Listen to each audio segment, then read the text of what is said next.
I'm Dan, I'm an addict. I'm Dan. So I've just given up vaping second day, so I'm going to be squeezing this quite a bit. So yeah, I vaped for 9 years. I used drugs for 29, yeah, so you know. It's harder to give up the vaping, I feel, right now than it is the actual drugs and the drink and everything. But yeah, so I've asked my friend Jade to do me a reading for us, please. It's a really important reading for me, and yeah, leave it to Jade. Okay, my name is Jade, I'm an addict. On awakening, let us think about the 24 hours ahead. We consider our plans for the day. Before we begin, we ask God to direct our thinking, especially asking that we divorce from self-pity, dishonest or self-seeking motives. Under these conditions, we can employ our mental faculties with assurance, for after all, God gave us brains to use. Our thought life will be placed on a much higher plane than our thinking is capable of. In thinking about our day, we may face indecision, we may not be able to determine which course to take. Here we ask God for inspiration, an intuitive thought or a decision. We relax and take it easy. We don't struggle. We are often surprised how the right answers come after we have tried this for a while. What used to be the hunch or the occasional inspiration gradually becomes a working part of the mind. Being still and experienced and having just made conscious contact with God, it is not possible that we are going to be inspired at all times. We might pay for this presumption in all sorts of absurd actions and ideas. Nevertheless, we find that our thinking will, as time passes, be more and more on the plane of inspiration. We come to rely on it. We usually conclude a period of meditation with a prayer that we be shown all through the day what our next step is to be. That we'll be given whatever we need to take care of such problems. We ask especially for freedom from self-will and are careful to make no request for ourselves only. We may ask for ourselves, however, if others will be helped. We are careful never to pray for our own selfish ends. Many of us have wasted a lot of time doing that, and it doesn't work. You can easily be wrong. If circumstances warrant, we ask our wives or friends to join us in morning meditation. If we belong to a religious denomination, which requires a definite morning devotion, we attend to that also. If not members of religious bodies, we sometimes select and memorize a few set prayers which emphasize the principles we have been discussing. There are many helpful books also. Suggestions about these may be obtained from a priest, minister, or rabbi. Be quick to see where religious people are right, make use of what they offer us. As we go through the day, we pause when agitated or doubtful and ask for the right thought or action. Constantly remind ourselves we are no longer running the show, humbly saying to ourselves many times each day, thy will be done. We are then in much less danger of excitement, fear, anger, worry, self-pity, or foolish decisions. We become much more efficient, we do not tire so easily, we are not burning up energy foolishly as we did when we were trying to arrange life to suit ourselves. It works, it really does. We alcoholics are undisciplined, so we let God discipline us in the simple way we have just outlined. But this is not all, there is action and more action. Faith without works is dead. Thank you, Jade. Yeah, that reading is really important to me. I read it every morning. It sets me up for the day after I've done my prayers, meditation, and I do that reading. And it's just an important thing to remind me of my daily stuff that I do. Pause when agitated, which I've been agitated all day, trying to want to vape. So I decided to buy myself a plastic thing to help me with the agitation, which isn't working. But, you know, it's all right. So I did a share a couple of weeks ago in Weymouth and that, and I thought, I was full of fear, I've never been there before. And I thought, you know, this is my home group. I'd be able to smash this one out tonight and that. But I've got more fear here than I have in the one in Weymouth, which I've never been before. Probably because there was more people in this one now. And so anyway, I'll just tell you a bit about myself. I wasn't going to bring my past into it because a lot of you have heard of it, but a lot of you haven't. So I just want to carry a message. So yeah, when I was younger, I went to special school. I've got ADHD and dyslexia. Didn't really have to get on with anyone at school. I was bullied, beaten up, hated school. There was one bloke who used to look after me, who is in the fellowship now, which is amazing. And he looked after me and stopped me from getting bullied. And it was good. It was all right when he was there. But when he left, because he was a bit older than me, it just started again. And yeah, I hated school. They say your best days of your life is school, but it wasn't. It was shit. But from that on sort of thing, always felt differently. And remember now the first sort of obsession, I now know what it was, an obsession, was when I was a kid, was the Teenage Mutant Ninja Turtle cards. I was obsessed with them, and I had to have every single number. It was 1 to 100. And if I didn't get them, sort of thing, I didn't have the money for it. I'd steal the money out of my mum's purse just to get that, to get those cards. And the other day, I was in my mum and dad's loft, and I gave the cards to someone else, but I had all the Teenage Mutant Ninja coins, and I was obsessed with these coins, and I've still got these coins now. And I don't have the worth any money now, but the collection of them, I had to collect all of them. I had to get them, and that was a certain sort of realization that I sort of knew then. What I didn't know now is that I was obsessed with it. I had an obsession, and that was without drinking and drugs. That was before anything of that. And then stealing. I think stealing was another one. Obsessed with stealing from where I worked, just cigarettes to sell them at the college. So yeah, that was another one. But yeah, I think the first drug of choice, I think in the room sometimes, is speed. I was at the venue at Tower Park, and I got offered this stuff, and full of fear. And I remember taking it, and that's when I arrived. It was like, wow, this is fucking amazing. And I was just by that speaker all night long, listening to Sasha, Golden Fry, all this like old school music to the end. Couldn't leave the speaker. It was dancing, sweating profusely, completely. It was and that was my first drug of choice for a while. I did smoke pot, and I smoked it with my mates because it was like a thing you did with your mates. Like it wasn't one of the weed then; it was all solid. And I smoked it, but I didn't like it. I used to lose the plot on it. I could just sit with my mates, and they're like chatting and stuff, and I'd be like, in a daze, gone, like, and full of fear. I'd have this fear of not being able to talk to anyone, even though I know they're there and they're looking at me, and I know they're looking at me, and I know I'm there, and then they see me, and I can see them, and I just can't open my fucking mouth. Sorry, I just couldn't open my mouth. And that fear, I hated it, but I still did it every single day. Shotty Dan, I was called. I used to do the shotties. What the fuck was that? Oh, why? I hated it. And then the progression changed, sort of thing, clubbing and stuff. And the speed was just like getting on my wick after a while. I hated the come downs. It was the worst come downs ever with that. And then pills came along. 18 when I first took my first pill. I was with my best mate Gav. And we did half each at a house party. But it was safe there. It would be safer there. And then we had thought about it. Why don't we just do the other half? So it was like a double effect. And yeah, that's when I really arrived. And pills started progressing throughout my life. And that then clubbing, Cheeky Little Monkeys, Opera House. Going out with mates, having fun, and it was good fun then. And a shirt and trousers and shoes and stuff, and it was like no jeans and t-shirt. It was different then. Not student orientated. It was just all like, but everyone loved each other. You all loved up. You talk for hours. Still, who the fuck this person is you're talking to next door and that. But and in the morning you're like, who's that person? I can't remember. No, I ain't got a clue. So those were the days of those loves and stuff. But yeah, things started to change.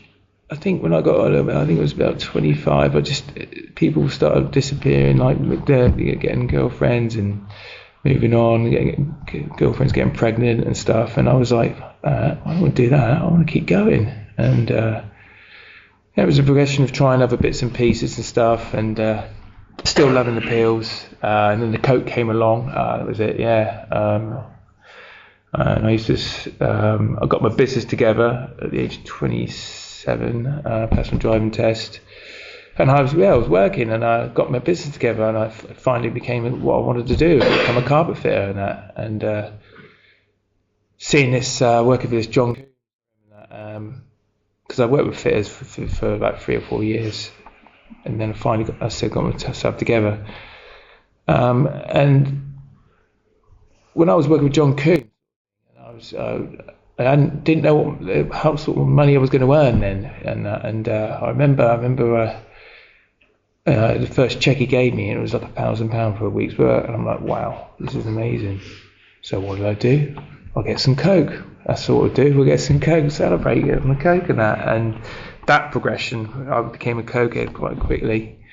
I used for a lot of years and stuff, and I started using with my ex and stuff, getting her involved in stuff, and then she was doing it because I was doing it, and she only wanted to be me. But yeah, it was a vicious circle of it.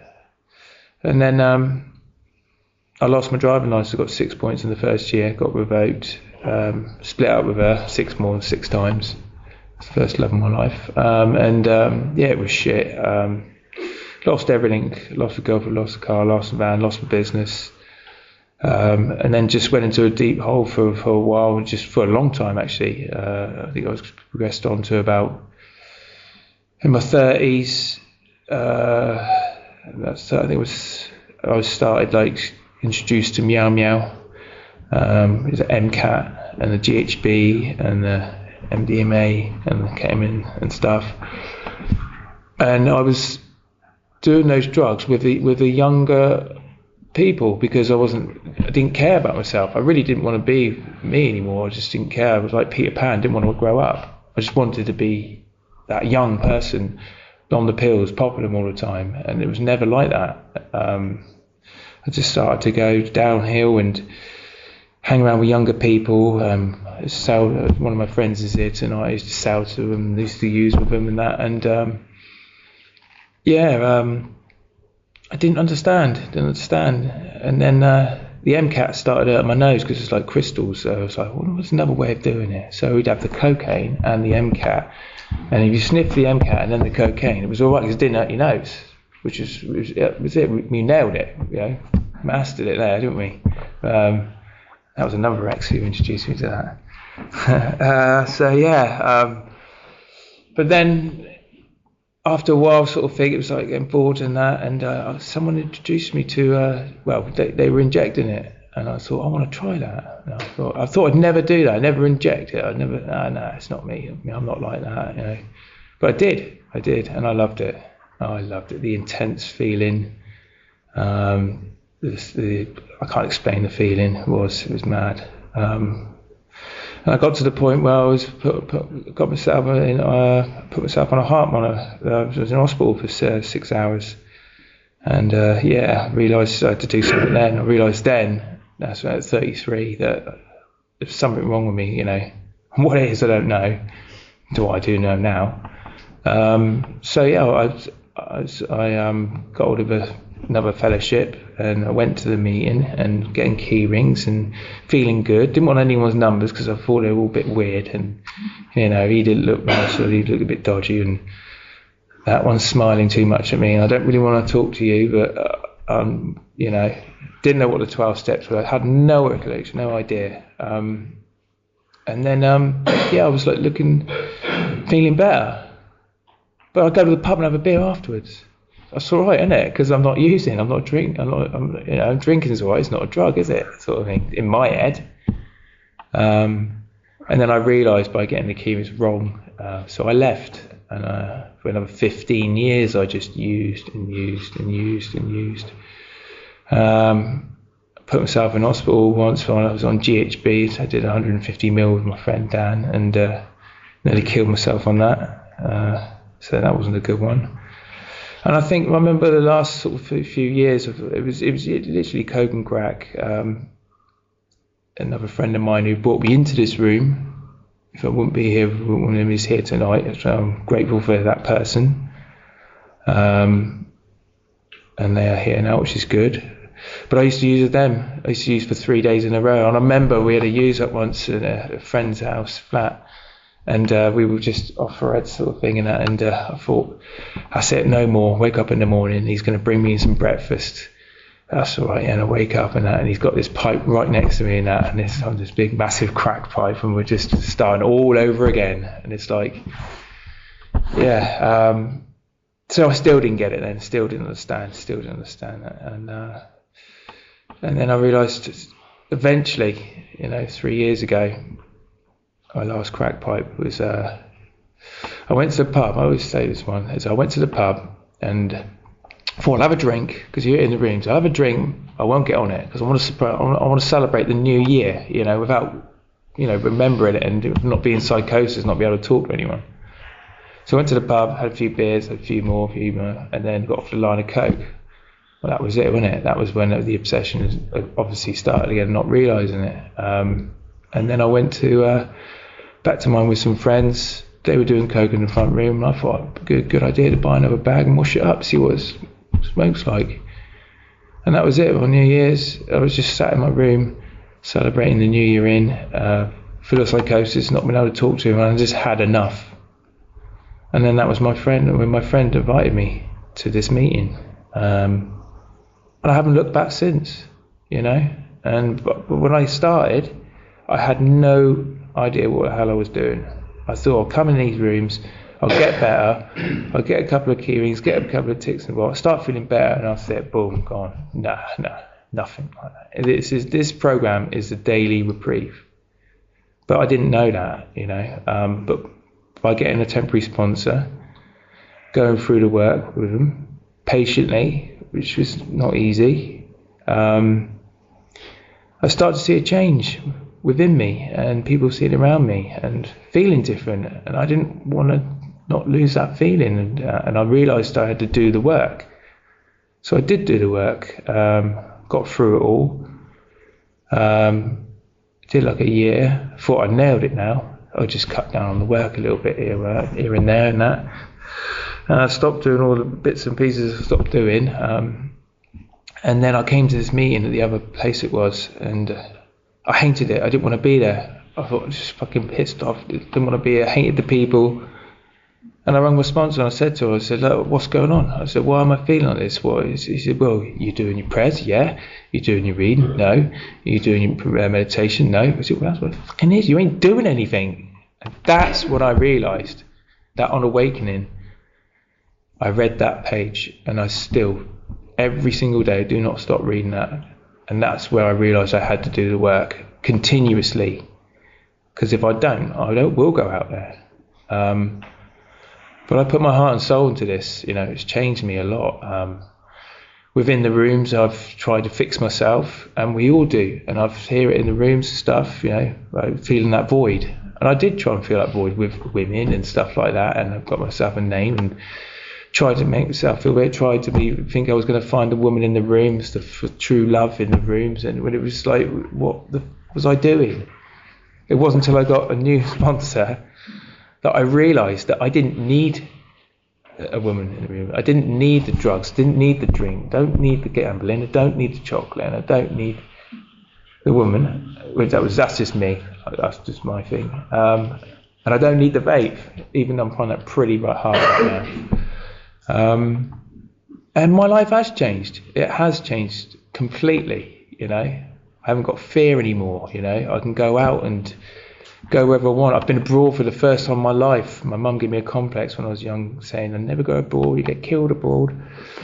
But that fear, I lost it, sort of thing. And I went out and I got lost. When I went on holiday, I got lost in Malaga and just enjoyed myself, and it was amazing. And not once, there was only one time I had thought of using, and that was when I was at McDonald's. Burger King, and they had like a burger, your chips, and a beer. And there's that thing in there, you hear it in the room, I'm on holiday, no one will ever know. It'd be all right. And then my whole recovery, this is the gospel truth, my whole recovery just flashed before my eyes. And I remember my recovery from point there to put that point there, and I know what would have happened if I did. And that was obviously some sort of higher power, my understanding, showing me the way. And I did. I listened to that, and I had an amazing holiday. I've lost friends in recovery. I've lost 3 people in the same week. 1 an addict, 2 weren't. I lost a child in recovery, and we found out we did have the child, and then it didn't work, so she got rid of the baby, and I haven't used on that. I've lost a sponsee in recovery, which broke my heart. But I know that I had to do my program and have to do the best of my abilities, because we're all addicts. We're all sick. None of us are here because we're normal, but we're here because we need this. And I need this. I need you lot. I need this recovery thing. This has changed me, and it's still changing me every single day. But if we put our heart and souls to this, if we all put our heart and souls to it, we all get through this. We can recover from addiction, from the drugs, from the ever addiction we've got. I'm not going to say do you get a sponsor or that. I'll just say just put your heart and souls into this. You can find something different and be free. We all can. But we have to be loving and caring and kind and patient and tolerant to all. Even with Dad.